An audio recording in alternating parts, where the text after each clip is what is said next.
Hello, David here, and welcome to this tutorial, where we will become familiar with the Process Modeling Navigation Library in the eCatalog and learn how to use these components to control the traffic of mobile robots in Visual Components. The same concept also works with process modeling resources such as human resources and forklifts.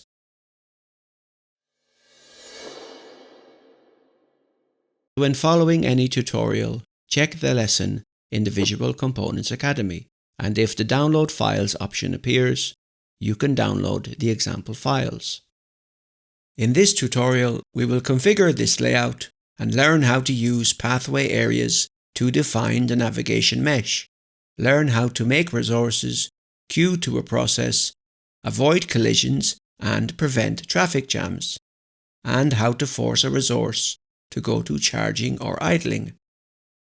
We begin in the Home tab, and before we start, since we will need to align some components with the floor grid, we can use the Snap feature.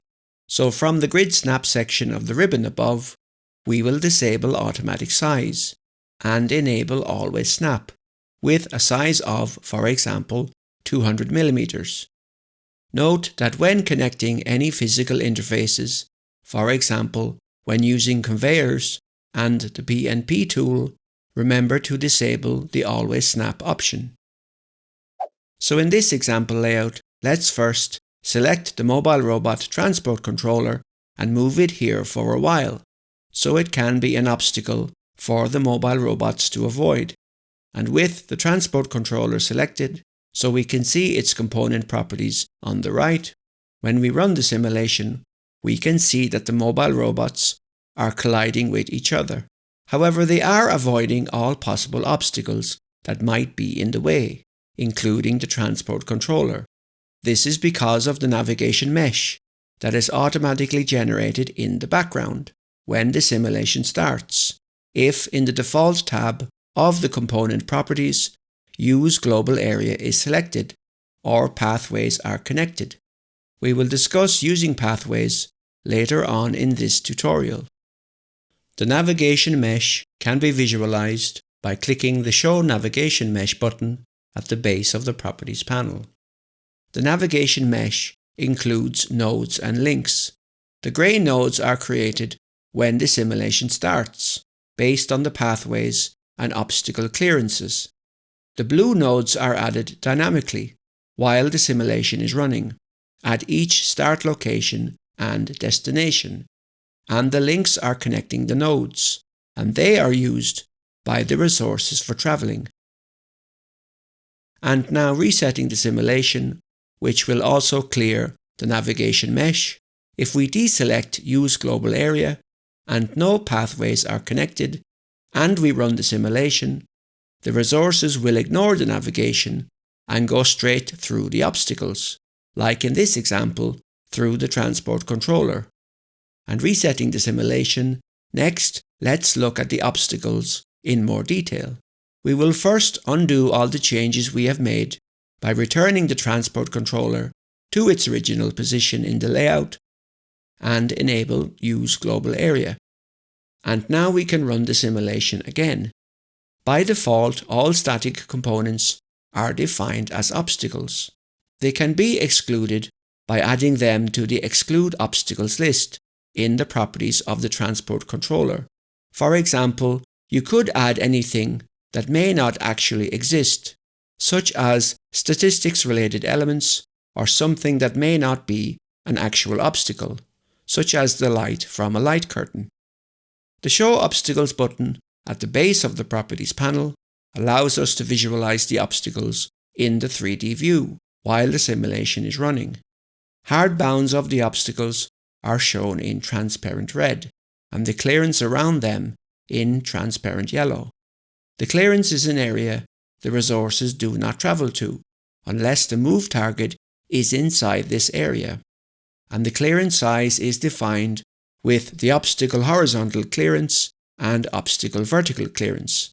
The door and these two fences, since they are static components, are currently defined as obstacles, so the mobile robots will only enter at the ends of the corridor and will not pass through it.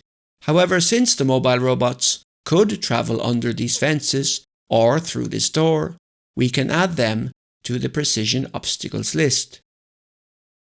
So let's reset the simulation and click Clear at the base of the Properties panel to clear the obstacle visualization. And use the Pick Property Value option from Precision Obstacles in the properties of the transport controller to define the fences and door as precision obstacles. Then adjust the obstacle horizontal clearance to 200 mm and obstacle vertical clearance to 0. And when we run the simulation and enable Show Obstacles once more, we can see that the mobile robots are now passing under the fences and so will pass through the corridor. Let's now reset the simulation and again click to clear the obstacle visualization. To make the resources avoid each other while travelling, from the properties of the transport controller, we can select the Avoidance tab and toggle the enabled property. This is a global setting which makes all types of resources visible to each other, allowing them to avoid collisions with each other. Note that enabling avoidance might reduce the simulation performance significantly. If we disable Ignore Deadlocks below and run the simulation, the mobile robots may end up in a deadlock situation when avoiding each other, because the resources are not capable of rerouting or bypassing each other. However, if we enable Ignore Deadlocks and reset and run the simulation again, the mobile robots will stop for the delay value used by the stop timer in the Avoidance tab, and after that they are forced to go through each other. When we have multiple resources working in the same area, traffic jams can easily occur. To avoid them, we can use the Process Modeling navigation components. Let's first add the pathways. First, reset the simulation, and from the eCatalog on the left, under Models by Type, and then PM Navigation, add a pathway area. The pathways are used to generate the navigation mesh, instead of using the Use Global Area property we mentioned earlier. And pathways are also used to restrict access, capacity or speed of the respective area. In the properties of the pathway area, we can adjust the area length and area width to 2000 by 2000 mm. Let's then move this pathway area in between the fences, starting here on the left.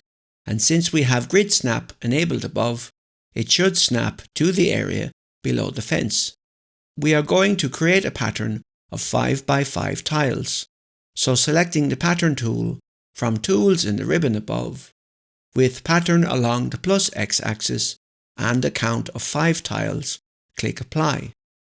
Then do the same with Pattern along the minus y-axis.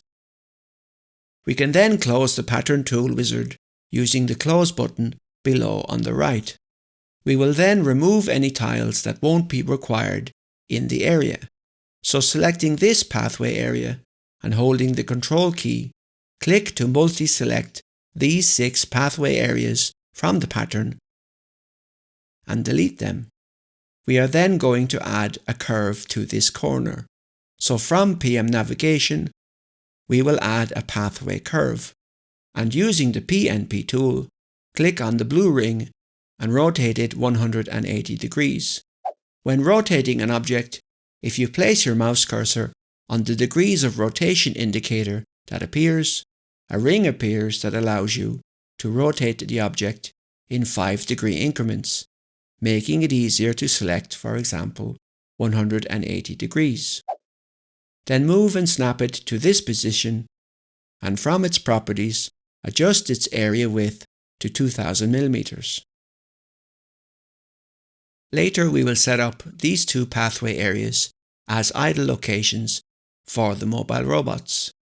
So selecting the Interact tool from the Manipulation group above, select this pathway area and drag the dark grey handles to reduce its size. And do the same to this other pathway area. Note that we will drag the handle on the left side so that it will be separated from the pathway curve, preventing the mobile robots from using this area as a shortcut. We don't need to connect the pathway areas to each other, only with the Transport Controller. So selecting the Transport Controller, go to the Default tab and click the Connect All Pathways button. Once we click this button, note that Use Global Area is now deselected and grayed out. And in the output window below, we have a message which states connected to 20 new interfaces. Let's test that the mobile robots are respecting the pathway areas by running the simulation and then clicking Show Navigation Mesh. Note that the resources are now travelling around the edges of the pathways, except on the pathway curve, since pathway curves are always connected from the start and end points of the center line. The pathways allow the mobile robots to move freely within the pathway areas. However, in this case, we want the mobile robots to follow an exact path, so we will use the centerline connection for each pathway area. So then resetting the simulation to quickly select all the pathway areas, first select one pathway area from the pattern, then go to the cell graph in the lower left corner and select all the pathways as a group by selecting the PM navigation category. Then holding the Control key, click on the pathway curve to remove it from the current selection. Then enable the Centerline Connect option for all the selected pathways in the properties on the right. And then running the simulation to quickly check the changes to the navigation mesh, selecting the Transport Controller and clicking Show Navigation Mesh, we can see how the Centerline Connect option has changed the navigation of the pathway areas. And to clear it, we can either click Clear at the base of the Properties panel or reset the simulation. And then to limit the mobile robots to move in only one direction, we will create one-way paths, which are also always connected from the start and end points of the center line. So first selecting this pathway area in front of the fence on the right and holding the Control key, add these 5 pathway areas to the selection. And then enable the one-way option in the properties on the right. And note the directional arrows that appear in the center of the selected pathways as we proceed to edit their one-way heading values. We will then select the pathway area in front of the door and change its one-way heading to -y. And selecting the pathway area in front of the fence on the right and holding the Control key again, select these 3 pathway areas and change their one-way heading to +y. Let's now test by running the simulation. And pausing the simulation, the mobile robots are respecting the center line and one-way restrictions we have specified. But the last robot in the queue will pass through all the others and be the first to visit the picking area. And selecting the Transport Controller and checking the default tab of its properties, the resource priority is currently selected as the nearest. And resetting the simulation, we can see that the last mobile robot in the queue is the one nearest to the picking area. And selecting the Transport Controller, we can fix this by changing the resource priority to the shortest travel. And running the simulation, this will allocate the first resource in the queue with the shortest travel distance along the pathways to the target, then the second resource, and so on. Next, we have a traffic jam here, so we should move these 2 resources away from blocking the traffic. And to fix this, we can add some idle locations that the mobile robots can move to when they are idle. So resetting the simulation, let's go to the eCatalog and from PM Navigation, add an idle location and snap it to one of the pathway areas we resized earlier. Then using the clone tool, we can copy it and snap the copy to the other pathway area we resized.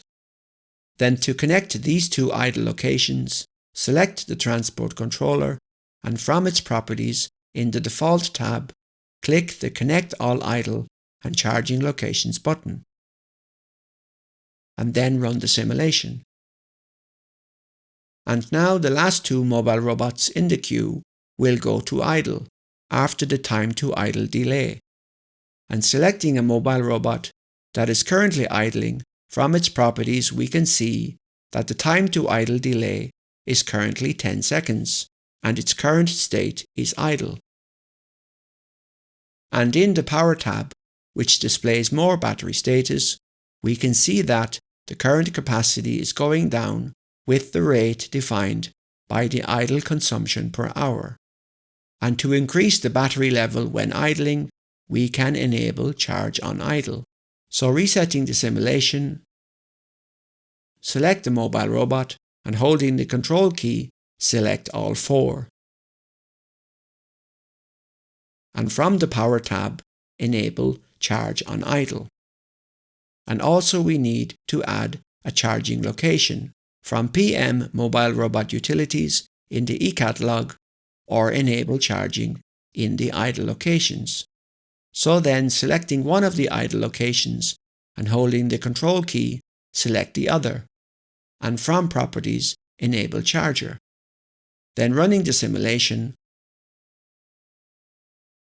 When a mobile robot is in an idle location, when selected, we can check from the Default tab of its properties if its current state is idle or charging.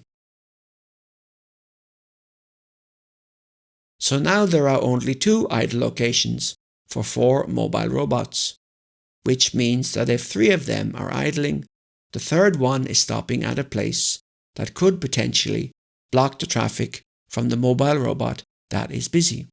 Of course, one option would be to add another idle location, but to make the mobile robot idle on a path, let's use the idle path.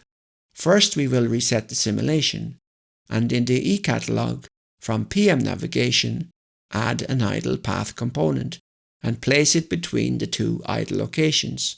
And from its properties, we can set the capacity to 1, so that only one resource at a time may idle on this path. And then click Add Waypoint and move the idle path waypoint that is created to the start location of where we will place the idling path. And then from its properties, click Add Waypoint to create another idle path waypoint and move it to the end location of the idle path. 2 waypoints are enough to define a loop that the resources may move around while being idle. And finally, we can select the transport controller and connect the new idle locations. So from its Properties panel, in the Default tab, once more, click the Connect All Idle and Charging Locations button. Now let's run the simulation and test the results.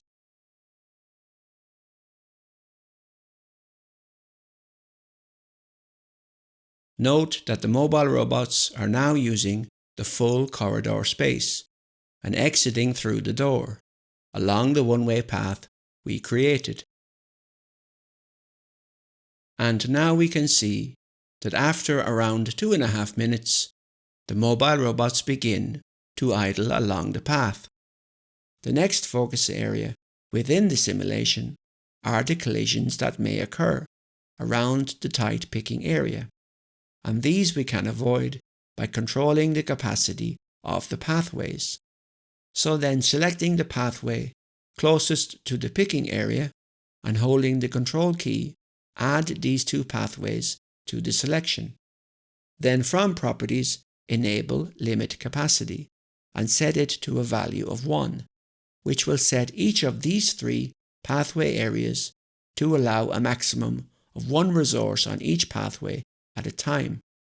And to allow more space for the mobile robot that is currently picking, we can combine the capacities of the two pathway areas closest to the picking area by creating a pathway capacity group. So then, resetting the simulation from PM navigation, we will add a pathway capacity group. Then from the Connect group in the ribbon above, select the Interfaces tool and connect the interface with the two pathway areas closest to the picking area, and then close the Connect Interfaces panel using the Close button in the lower right corner of the panel.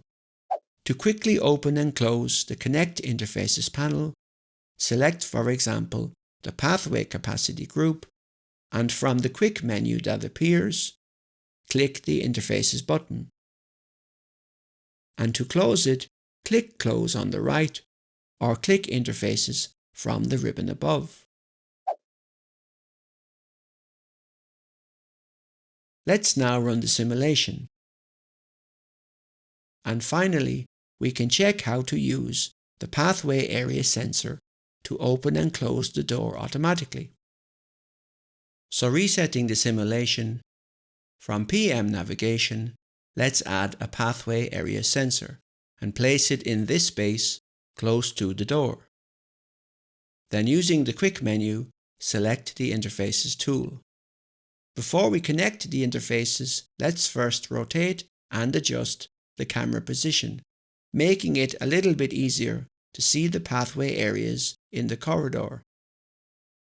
Then connect the Pathway Area Sensor interface with these four pathway areas. Then close the Connect Interfaces panel. This will allow the sensor to detect the resources passing through that area. Then, with the Pathway Area Sensor still selected, we will select the Signals tool. And adjusting the camera angle again, click and drag to connect the resource detected signal to the in J1 action of the rolling steel door. This allows the door to open when the sensor detects a resource entering the area, and then close when the resource leaves. Then close the Connect Signals panel, and then selecting the rolling steel door component from its properties on the right, change the J1 value to 0 to set the door as closed by default. And now let's run the simulation. If you want to visualize the traffic while the simulation is running or paused, select the Transport Controller, and from its properties in the Default tab, use Show All Traffic, where the thicker line indicates where most of the traffic is currently occurring. This is a snapshot of the current simulation history, and to update it, you can click the Show All Traffic button again.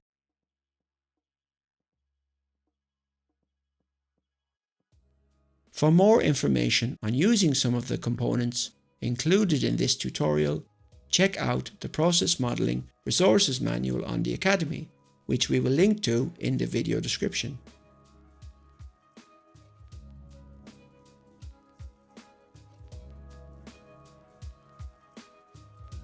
And this concludes the lesson. Thank you for watching.